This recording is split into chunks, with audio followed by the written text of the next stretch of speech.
Hello everyone, this is Eric. And this is Sandy. In this video, we're going to be discussing whether or not feminism is rising in the Philippines.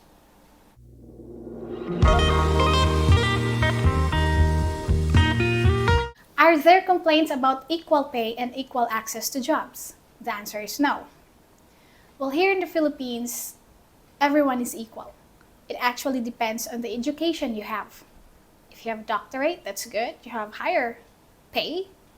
If you have 4-year degree, that's good as well. You get a little lower pay. If you just graduated high school, it depends on the requirements to get a job. You'll get a minimum wage or you'll get a higher than minimum wage here in the Philippines. As for feminism in jobs here in the Philippines, I don't think that exists. And not a lot of people actually are debating about it. So that is not really a big deal here. Because let's say example, even though you have a degree and you will end up working as a minimum wager, some others who just graduated high school applied in a call center and they get a job which is higher than what you're earning. It just really depends on the job you get here. All right, next is, are women seeking equality in marital duties?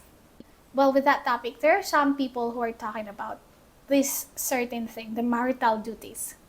Some are saying that the wife should stay in the house and clean, do the laundry, do everything, the house chores and the kids or have kids. But nowadays, actually, it changes. A lot of wives are working, and as for the men, they help each other.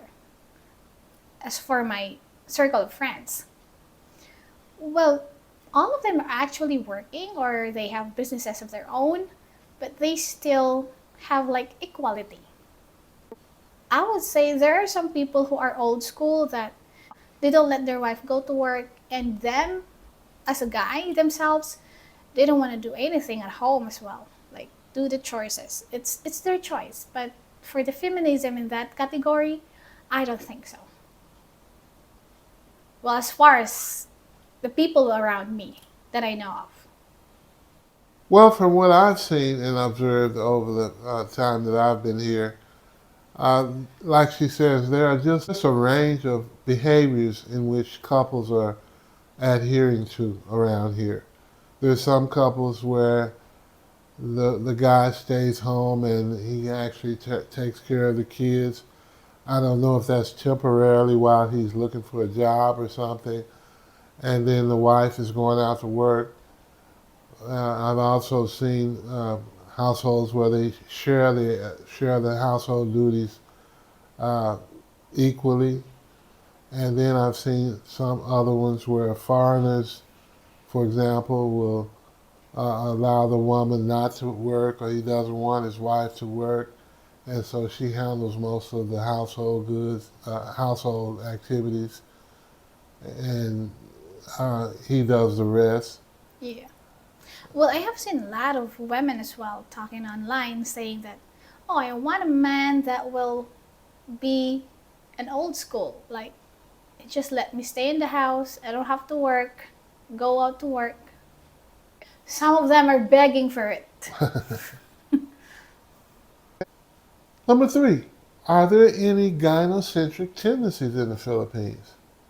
Gynocentrism refers to the principle of female-centeredness or female dominance in the variety of social or interpersonal contexts. The term is a descriptor of the expanding yet centuries-old obsession with the rights, status, and power of women. One example of gynocentrism here in the Philippines is that of the gender-based sexual harassment law, which was enacted in 2019. The law is called the Safe Spaces Act, Republic Act 11313, if you want to look it up. Examples of a violation of the act include catcalling. You can, for example, say, "Hey, sexy, can I get your number?" This would be a violation of the law. Any persistent or uninvited comments or gestures on a person's appearance. Any of things like this could cause you to get a charge here. And the penalty for the charge, if there's no touching or anything, could be anywhere from 1,000 pesos and some days of community service on up to 6 months or more of community services and some actual time in jail.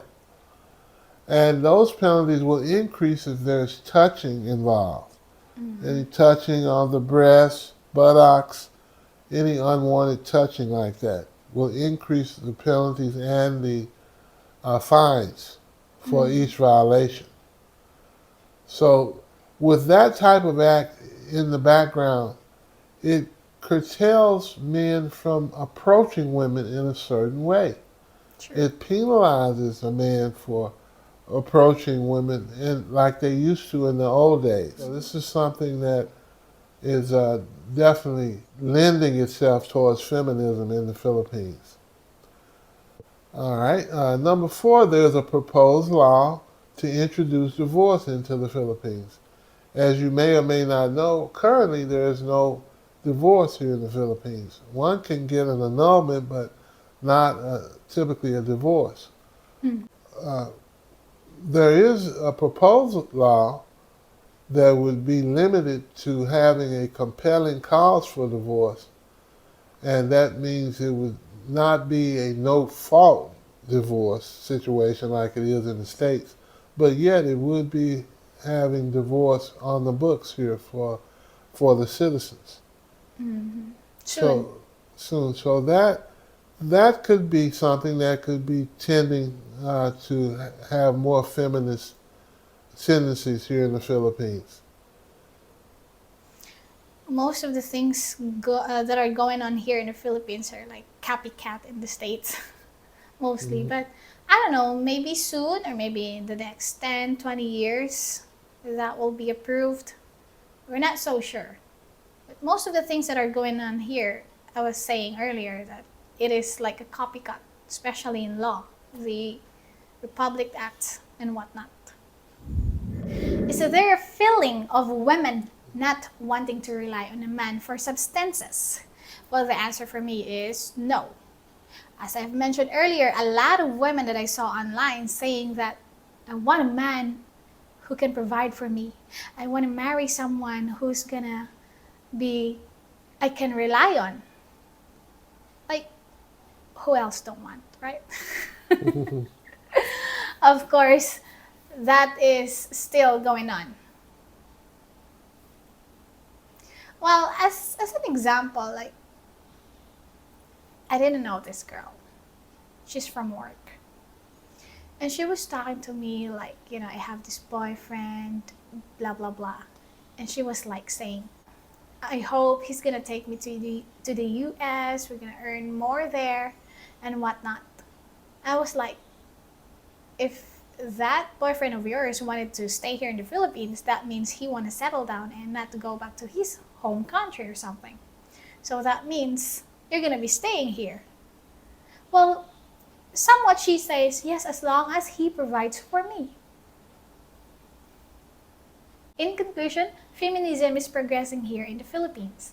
It is at least 10 years and possible more behind what is going on now in the US. And I'd like to add that I've noticed over the years, just like I noticed way back years and years ago in the States, when you go into a grocery store, for example, and you look around and see who's working there, it's mostly women. When you walk into a bank in the U.S. and now also in the Philippines, what do you see mostly? It's mostly women. There's very few men that are visibly present in the bank, in a grocery store, in the malls, and various other establishments. It is mostly women. Mm-hmm. So I would say in the next 10 to 15 years or so, maybe 20, the Philippines will probably be a lot more going towards the feminist ways of the states. That's So, why you should get here and enjoy it now while it lasts. so are you saying that there will be women butchers? It might be. Okay. Who knows? So there will be women in construction worker. I guess there are women There are a construction few already. workers. There's security guards. There are Women. women security guards now. There are women police officers over here, albeit there are fewer than there are in the States. But yet, things are progressing towards that way. Not as quiet as the US though. Well, that's going to do it today, folks. We want to ask that you subscribe, and if you like this video, hit the like button. And make sure you hit that notification bell when you do subscribe so you can get all of our videos. And we're going to call it a day. Thank you so much Thanks. for watching. And we'll see you next time. This is Eric, And this is Sandy. signing off.